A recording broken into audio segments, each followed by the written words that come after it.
और एक सैनिक है, उनसे बात क्या कहना चाहेंगे सर? हाँ सर, हम अजय कुमार बोल रहा हूँ सर जी। ये बीजेपी की सरकार जब से बनी हुई है जी, तब से हमारे सैनिकों को छोड़ो सिविल के भी लोग हैं वो भी त्रस्त हैं।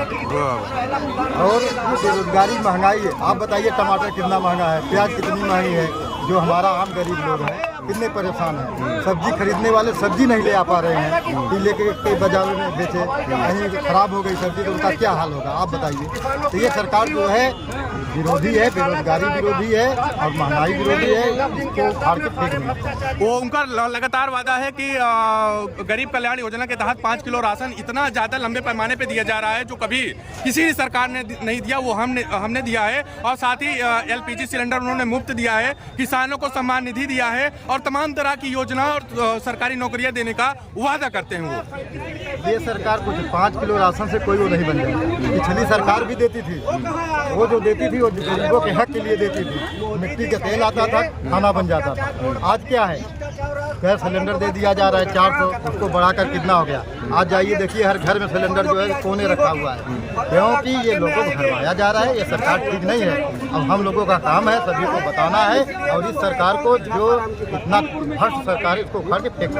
सैनिक प्रकोष्ठ के लोग इस बार जो उपचुनाव होना है विधानसभा फूलपुर का, किस मुद्दों को लेकर के चुनाव करने वाले हैं? ये मुद्दा है सर, तो महंगाई, बेरोजगारी और नौकरी नहीं मिल रही लोगों को। जो हमारे बेरोजगार व्यक्ति घूम रहे हैं उनको रोजगार मिले, यही मुद्दा है। और हम जो है समाजवादी पार्टी के साथ है और समाजवादी पार्टी जीतेगी अच्छे होगी। अंतिम सवाल मेरा आपसे है कि तमाम वो लोग जो तैयारी करते हैं और फौज में जाना चाहते हैं, उनके लिए, उन युवाओं के लिए, खासकर युवाओं के लिए आप क्या कुछ कहना चाहेंगे? उनके भविष्य को बताना है, अच्छी सरकार आए और लड़के दौड़े और नौकरियाँ बहाल हों, अब सब नौकरी पाए, बहाल हो और खुशहाल हो, यही हमारा।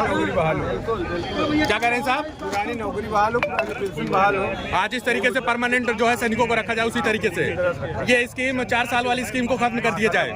ऐसे सैनिक प्रकोष्ठ के साथ में एक बड़े ही कद्दावर नेता हैं, संतोष यादव जी हैं, इनसे बातचीत करेंगे। सर, नेताजी आज फूलपुर विधानसभा क्षेत्र में आए हैं और यहाँ पे बड़ा कार्यक्रम था, क्या कहना चाहेंगे? पहली बात तो सबसे बहुत बहुत आभार सभी मीडिया साथियों का। अभी हम लोग जब प्रतापगढ़ रानीगंज विधानसभा से बिलोंग करते हैं, हम लोगों ने 22 दिन में डॉक्टर आर के वर्मा को चुनाव जिता करके, विधानसभा का चुनाव जिता करके प्रदेश में भेजा। हमारे प्रतापगढ़ से MP का चुनाव डॉक्टर SP पटेल साहब लोकसभा चुनाव जीत करके आज देश के उच्च सदन में गए हैं।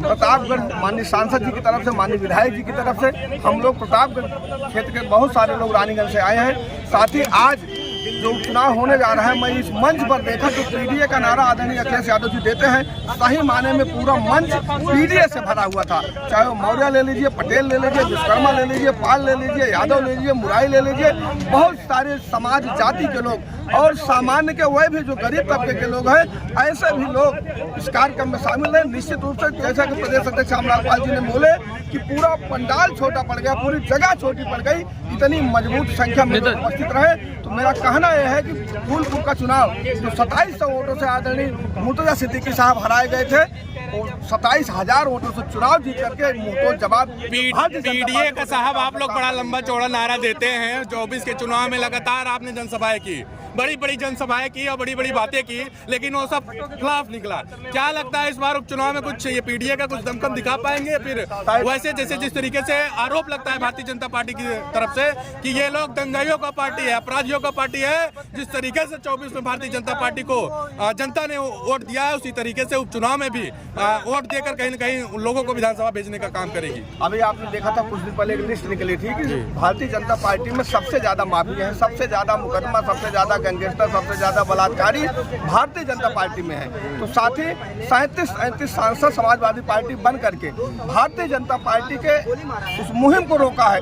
मैं इस उपचुनाव के माध्यम से विश्वास दिलाना चाहूँगा, निश्चित रूप से आदरणीय मुर्तजा सिद्दीकी साहब चुनाव जीत करके 2027 में पूर्ण बहुमत में समाजवादी पार्टी सरकार बनाएगी। भाजपा डबल इंजन सरकार को ध्वस्त करके, जैसा कि दलितों को दलदल में जो बना दिया है और भारतीय जनता पार्टी में किसी समाज का कोई सम्मान नहीं है, निश्चित रूप से हम सब भारतीय जनता पार्टी को मुंहतोड़ जवाब दे करके फूलपुर चुनाव जिता करके आदरणीय अखिलेश यादव जी के सम्मान। नेताजी, जातीय समीकरण पे कितना इम्पैक्ट पड़ेगा, क्योंकि लगातार जो है कैंडिडेट जो आए हैं, और समाजवादी पार्टी की बात करें तो मुस्लिम कैंडिडेट, वहीं आजाद समाज पार्टी की तरफ से मुस्लिम कैंडिडेट, और बीजेपी ने पटेल समुदाय को उतारा है। जाति के समीकरण से आपको नहीं लगता है कि ये बिगड़ता हुआ खेल समाजवादी पार्टी का नजर आएगा? मुर्तजा सिद्दीकी साहब जाति समाज से हट करके सब धर्मों, सब समाज, सब वर्गों का वोट पा रहे हैं। रही सवाल माननीय एनजी सरोज राष्ट्रीय महासचिव है, अभी अपने बेटे को 25 साल 3 महीने में देश की सबसे बड़ी सदन कौशाम्बी से लोकसभा चुनाव जिता करके भेजे हैं। यहाँ प्रदेश अध्यक्ष आदरणीय श्यामलाल पाल जी इसी जनपद के निवासी हैं, इसी विधानसभा के निवासी हैं। लिहाजा जाति समीकरण पूरी तरीके से ध्वस्त होकर के एनजी सरोज साहब, मुर्तजा सिद्दीकी साहब चुनाव जीत करके आदरणीय श्यामलाल पाल जी के हाथों को मजबूत करते हुए आदरणीय राष्ट्रीय अध्यक्ष अखिलेश यादव जी के हाथों को मजबूत करेंगे, इसमें कोई दो राय नहीं है। अभी लोकसभा के चुनाव में अमन नासिर मौर्य 4000 वोटों से हराए गए। निश्चित रूप से मौर्य समाज भी और मुर्तजा सिद्दीकी साहब जो 2700 वोटों से हराए गए थे, दोनों समाज के लोगों ने चढ़ बढ़कर 100% वोट करने का मन बना लिया है। साथी कोई समीकरण नहीं चलेगा, कोई जाति समाजवादी पार्टी की समाजवादी पार्टी के लोग सुनिए भाई साहब, सैनिक प्रकोष्ठ के साथी कह रहे हैं कि अगर निष्पक्ष तरीके से चुनाव हो तो भारतीय जनता पार्टी के जमानत जब्त हो जाए। साहब, लगातार मैं देखता रहा हूं कवरेज के दौरान, जब भारतीय समाजवादी पार्टी के लोग जब हारते हुए नजर आते हैं तो वो ईवीएम का ठेकरा फोड़ने लगते हैं, और जब जीतती हुई रहती है तो कहते ओ पीडीए के लोगों ने जिता दी। क्या जनता पार्टी का कमाल है, कहीं जिताना कहीं घटाना, वो जानती है। मतलब इसी ये पता है, मतलब इसी में भी षड्यंत्र है। इसे प्रशासन का, हमने, मैं खुद था गिनती में, हम लोग थे। संविधान का प्रशासन ने हराया चुनाव को, ये प्रशासन क्यों है? 5 बजे के बाद गिनती बंद कर देना, स्लो कर देना, क्या है ये? प्रशासन जो है चुनाव को जिताता है, हराता है। भारतीय जनता पार्टी क्या है, वो वोट नहीं पाती। संविधान को दिखा के आप लोग वोट लेते हो, फिर बताते हो ऐसे नहीं वैसे हो गया। संविधान का प्रोपेगेंडा, जबरदस्ती संविधान का प्रोपेगेंडा करते हैं तो चुनाव कभी भारतीय जनता पार्टी कहाँ कहती है कि संविधान जो है न तो हटाने की हमारी मंशा है, न तो खत्म करने की मंशा है। ये इंडिया के समाजवादी पार्टी के लोग आरोप लगाते हैं, झूठा आरोप लगाते हैं। भारतीय जनता पार्टी नारा क्यों दे रही थी? संविधान को खत्म करने के लिए दे रहा था, लेकिन उसका मानसा को पानी में क्या हुआ? अरे सैनिक प्रकोष्ठ के साथी हैं जो इस तरीके से आरोप लगा। मैं आपसे पूछना चाहूंगा, इस तरीके से लगातार जब आरोप लगा रहे हैं, 24 के चुनाव में आपकी पार्टी या फिर आपका अलायंस ने क्यों इतना जो है दमखम नहीं दिखा पाया कि सत्ता में आ जाए? बहुत अच्छा रिजल्ट था, रिजल्ट बहुत अच्छा था। सरकार तो बनी नहीं आपकी। आप ये बताइए, रिजल्ट अच्छा था, उसके बाद क्या हुआ? आप लोग भी खुद देख रहे थे, अभी बताने का कोई वही नहीं। बहुत अच्छा रिजल्ट था, लेकिन अब आप जिसकी सरकार उसका हो भाई, जिसकी ताकत है वो अपने ताकत। जी क्या कहना चाहेंगे? क्या कहना आप बताएं, संविधान खतरे में। बिल्कुल प्रोपोजेंडा, समाजवादी पार्टी के नेता जबरदस्ती प्रोपोजेंडा फैलाते हैं, लगातार ईवीएम का रोनर होते हैं, उसके बाद फिर संविधान का रोनर होते हैं, और इसी की सिंपथी में जो है जबरदस्ती लोगों को बरगलाकर अब की बार वोट मांगे, अब की बार सब कुछ सफा का सफा है। ये योगी जी के नजर आते हैं। साथ ही सब कुछ आप देख रहे हैं, मीडिया के साथ चीजें सही दिखाना शुरू कर देंगे, सही माने में डबल इंजन सरकार बाहर हो जाएगी। समाजवादी पार्टी प्रदेश नहीं देश में कायम हो जाएगी। सही तो यही साथी। रही सवाल संविधान की बात, तो जो पूरा देश में तमाम चीजें बेची जा रही हैं, तमाम नौकरियां रद्द की जा रही हैं, तमाम तरीके से घोटाले की जा रहे हैं, लोकतंत्र पूरा भ्रष्ट हो चुका है। लोग तमाम सवाल करते हैं, कौन खरीद रहा है महोदय, कौन खरीद रहा है, कहाँ बेच रहे हैं आप? सर, जब कप्तान के साथ चोर और सिपाही का खेल खेलेंगे तो क्यों नहीं सर बिकेगा, क्यों नहीं खरीदेंगे? निश्चित रूप से भारतीय जनता पार्टी के नेता और भारतीय जनता पार्टी के भ्रष्ट अधिकारी मिली भगत से पूरा देश बर्बाद करने पर तुले हैं। संविधान पूरी तरीके खतरे में है। साथी, मैं आगाह करना चाहूंगा, आप सही दिखाना शुरू कर दीजिए, सही बात करना शुरू कर दीजिए।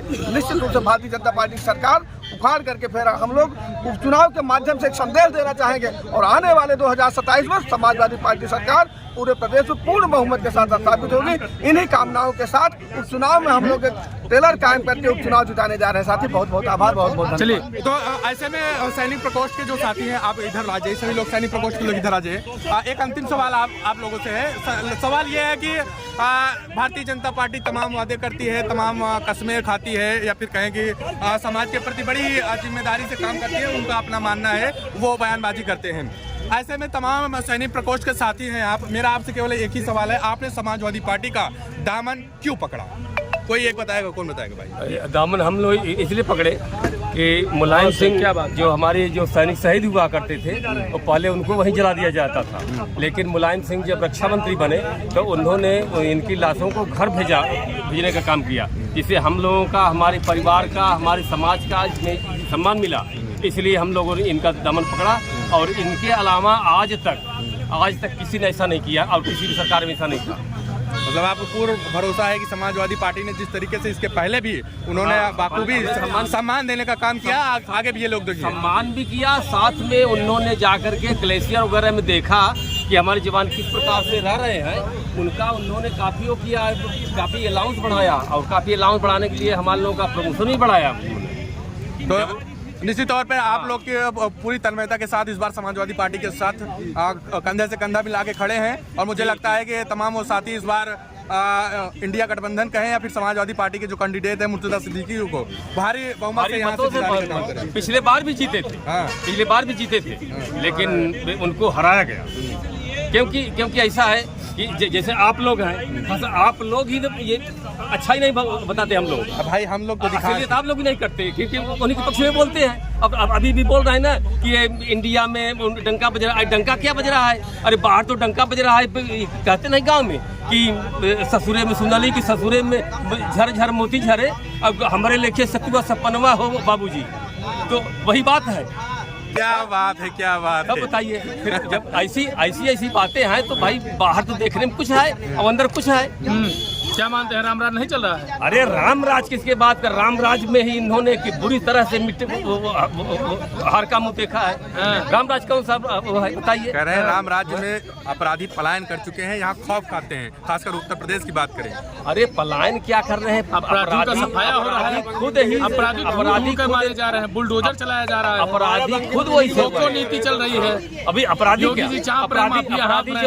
अपराधी जो मंगेश यादव था उसको घर से पकड़ के ले गए। वो कौन सा किया था? बेचारा गरीब आदमी, उसका मकान एक कुकुट का है, उसके भी खाने के लिए कुछ नहीं है और उसके यहाँ घर में जाए तो पहले मेटा में रखा जाता था। नहीं लेकिन महोदय अपराधी होता है, नहीं है। अब क्या ही अपराधी वो था, लेकिन इतना अपराधी नहीं था कि ककड़ी का चोर को कटारी मारो।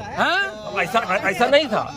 इतना बड़ा अपराधी नहीं था कि उसको काउंटर कर दो। इतना बड़ा हाथ ठीक है, उसको पकड़ा जाना था, उसको बंद किया जाता था। लेकिन ऐसे में लगातार पनपने का नाम नहीं लेंगे ना जो अपराधी हैं, जो लगातार कहा जा रहा है। तो उनके पास जो और समाज थे और जात के समाज थे, उनको क्यों नहीं? सभी समाज को तो मारा गया जो भी अपराधी। हवा जब इतना दबाव पड़ा है, सब कुछ पड़ा है जनता का, सबका, तब यही हुआ। ऐसे नहीं हुआ है। वो कह रहे हैं जाति देख के थोड़ी ना इनकाउंटर हो रहा है। अभी विकास सिंह का जो शायद अनुज प्रताप सिंह का जो है मंगेश यादव की जब आपने चर्चा कर दिया है तो अनुज प्रताप सिंह की इनकाउंटर कर दिया, उनकी हत्या एक तरीके से हत्या हो गई। वो हत्या करने लायक था ना, इसलिए किया गया। अच्छा, तो आप लोग मतलब समाजवादी पार्टी आप बात वही कर रहे हैं, अपने वही कर रहे हैं कि हमारा किया जाए तो ठीक नहीं है, दूसरे किया जाए तो ठीक है। ऐसा कोई बात नहीं, यही बात ही है। अगर जैसे मान लीजिए मैं बताया मंगेश यादव को, तो उन्होंने पकड़ के ले जाता, वो सजा देती थे। क्या करें साहब? हम करें तो रास आप करें करेक्टर ढीला। वो तो ऑलरेडी सरेंडर कर दिया ना। कैसे सिलेंडर कर दिया? सिलेंडर किया कि कराया गया? कर दिया नहीं कराया, आप बताएंगे ना? कराया गया वही बोले ना। कैसे कर दिया?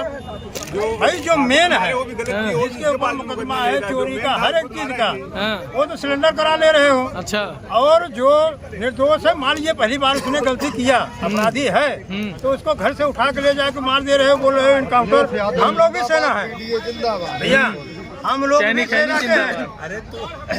इसी सरकार में भैया सेना से हम लोग हैं। किस तरीके इनकाउंटर किया जाए? इनकाउंटर की जो बात करते हैं कि यदि दुश्मन आया, दुश्मन से जब मुठभेड़ हो जाती है, आमने सामने होता है ना, तब समझ में आता है, तब समझ में आता है कि कौन रहेगा कौन जाएगा।